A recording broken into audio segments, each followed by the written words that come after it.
નમસ્કાર મિત્રો, મારી યુટ્યુબ ચેનલમાં ફરી એકવાર આપનું હૃદયપૂર્વક સ્વાગત છે।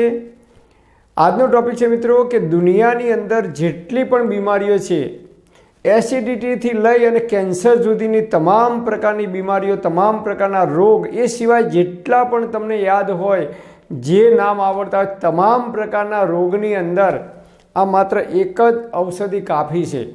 આ હું નથી કહેતો, પરંતુ આનું વર્ણન આયુર્વેદના આચાર્યોએ આયુર્વેદના ગ્રંથોની અંદર અદ્ભુત વર્ણન કરેલું છે। અને આયુર્વેદની અંદર આ એક જ ઔષધિ એવી છે કે જેને સૌથી ટોપ ઉપર ગણવામાં આવે છે। એટલે આપણા શરીરમાં જેટલી પણ બીમારીઓ થાય છે, તમામ પ્રકારની બીમારીઓ, વાત, પિત્ત અને કફ, આ ત્રણેયમાંથી ઉત્પન્ન થતી તમામ પ્રકારની બીમારીઓની એક જ દવા હોય તો આ દવા છે। દવાનો આ દેશી દવાનો મેં મારા ઘરના 2 સભ્યો પર પ્રયોગ કર્યો અને એમને જે રોગ દૂર થયા, એમની જે બીમારીનો કાયમ માટે દૂર થઈ, એક પણ પૈસાની દવા લીધા વગર, એ તમને હું આજે આ વિડીયોની અંદર પ્રૂફ સાથે બતાવવા જઈ રહ્યો છું। તો મારો દીકરો છે એ અમદાવાદથી દરરોજ અપડાઉન કરે છે, એટલે રાત્રે ઘણીવાર મોડા આવે, 10 સાડા 10 વાગે, અને એને જમી અને તરત સૂઈ જવાનું હોય, અને સવારે એને વહેલા ઉઠી અને અમદાવાદ એને ઓફિસ જવાનું હોય છે। તો એને એક જ તકલીફ થઈ હતી, પેટમાં ગેસ થતો હતો, અને ઘણીવાર અવળો ગેસ થાય, જમ્યા પછી પેટ ભારે ભારે લાગે, અને એમાંથી ધીમે ધીમે એને કબજિયાતની શરૂઆત થઈ ગઈ હતી। તો એને ઓફિસમાં જાય તો ઓફિસમાં પણ એને માથું ચડતું, કામ કરવામાં મન લાગતું નહીં આખો દિવસ, કારણ કે એને કોમ્પ્યુટર પર કામ કરવાનું હોય, લેપટોપ ઉપર, એટલે એને ખૂબ માથું ચડતું હતું। તો એને મેં આ ઔષધિ આપવાની શરૂઆત કરી, ત્યારથી આજ દિવસ સુધી એક પણ રૂપિયાની દવા લીધા વગર એને પેટમાં જે ગેસ થતો હતો, અપચતો થતો, કબજિયાત થતી હતી, એ તમામ પ્રકારની બીમારીઓ જે હતી એની અંદર અદ્ભુત પરિણામ મળ્યું। એને આજે કોઈપણ પ્રકારની તકલીફ થતી નથી। નંબર 2, મારી મિસિસ, મારી પત્નીને ખૂબ માથું ચડતું હતું। મહેસાણાની અંદર જે મગજના સારામાં સારા ડૉક્ટર છે એમને બતાવ્યું, પણ કોઈ ફેર પડ્યો નહીં। પાટણની અંદર મગજના સ્પેશિયાલિસ્ટ છે એમના જોડે લઈ ગયો, તો એમને પણ દવા આપી, પણ કોઈ ફેર પડ્યો નહીં।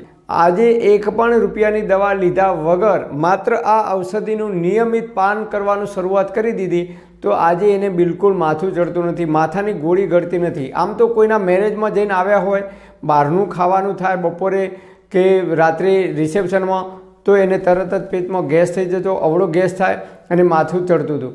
સવારે ઉઠે કે તરત જ માથું દુખતું હોય, અને માથાની ખૂબ ગોળીઓ એને ગળવી પડતી હતી। છેલ્લા 12 મહિનાથી આ ઔષધિનું પાન કરવાનું શરૂઆત કરી દીધી છે, તો એક પણ પૈસાની દવા લીધા વગર એને માથું દુખતું નથી, માથાની ગોળી ગળવાની પણ જરૂર પડતી નથી। અને આ ઔષધિ છે એ માત્ર અત્યારે શિયાળામાં જ બનશે, ઉનાળામાં કે ચોમાસામાં નહીં મળે। આ ઔષધિ આપણે ઘરે જાતે જ બનાવવાની છે, બજારમાંથી લાવવાની નથી।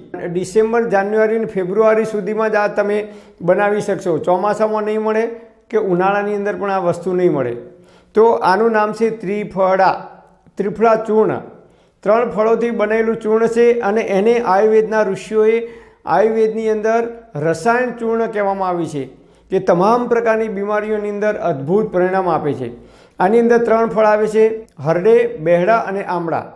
1:2:3 પણ તમે લઈ શકો છો, 1:1:1 પણ લઈ શકો છો, 1:2:4 પણ તમે લઈ શકો છો, પણ સૌથી વધારે મોટા ભાગના લોકો 1:2:3 તરીકે આનો ઉપયોગ કરે છે।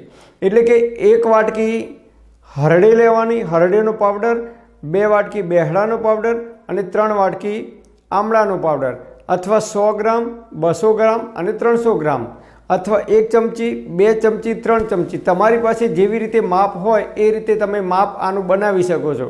અને આ રીતે ત્રિફળા ચૂર્ણ ઘરે જાતે જ બનાવવાનું। હરડે બજારની અંદર કરિયાણાવાળાને ત્યાં લગભગ 500 કે 600 રૂપિયાની 1 કિલો મળી રહેશે।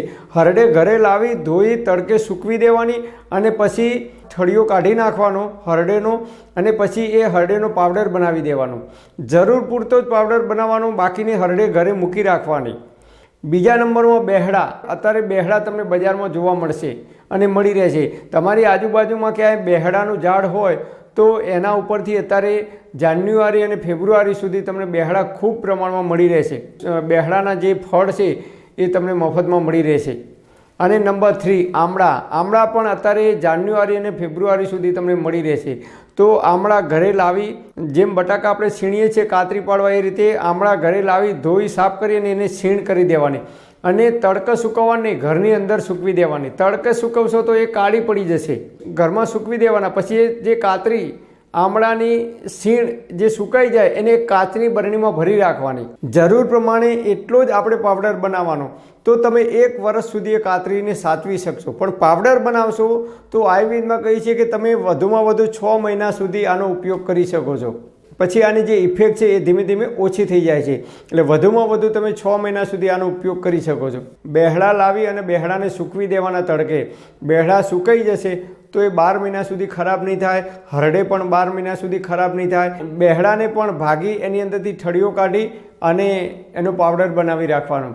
અને આ રીતે 1:2:3 એનો પાવડર બનાવી અને ત્રિફળા ચૂર્ણ બનાવી દેવાનું. ઉપર તમારે ડેટ લખવી હોય તો આ રીતે ડેટ લખી દેવાની કે ત્રિફળા ચૂર્ણ અને ડેટ લખી દેવાની, જેથી કરીને તમને ખબર પડે કે આપણે કઈ તારીખે ત્રિફળા ચૂર્ણ બનાવ્યો હતો.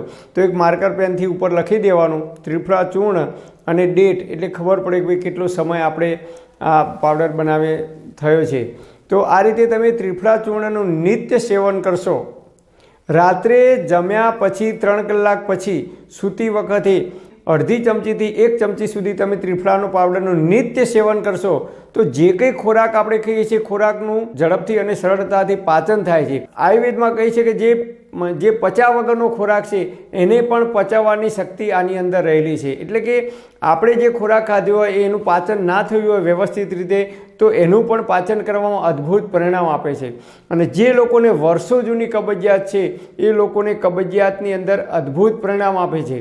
અને જે લોકોને ગેસ કે એસિડિટી થાય છે કે અવળો ગેસ થાય છે એની અંદર પણ અદ્ભુત પરિણામ આપે છે. તો ગેસ થતો હોય, અવળો ગેસ થતો હોય એના લીધે માથું દુખતું હશે તો એ તમને એની અંદર અદ્ભુત પરિણામ મળશે. હું દર વર્ષે આ પાવડર બનાવું છું. જરૂર પ્રમાણે પાવડર બનાવી અને મારા ઘરના સભ્યો દરરોજ રાત્રે સૂતી વખતે 1 ચમચી અમે આનું નિત્ય સેવન કરીએ છીએ. તમારે 2 ટાઈમ સેવન કરવું હોય તો પણ કરી શકો છો. બપોરે જમ્યા પછી તમારે અડધી ચમચી ફાંકી કરવી હોય તો પણ કરી શકો છો. અને રાત્રે જમ્યા પછી આની અડધી ચમચી ફાંકી કરવી હોય તો પણ કરી શકો છો. જે રીતે જમ્યા પછી મુખવાસ ખાવાની ટેવ હોય કે દરરોજ ચા પીવાની ટેવ હોય એ રીતે આની ટેવ પાડી દેવાની.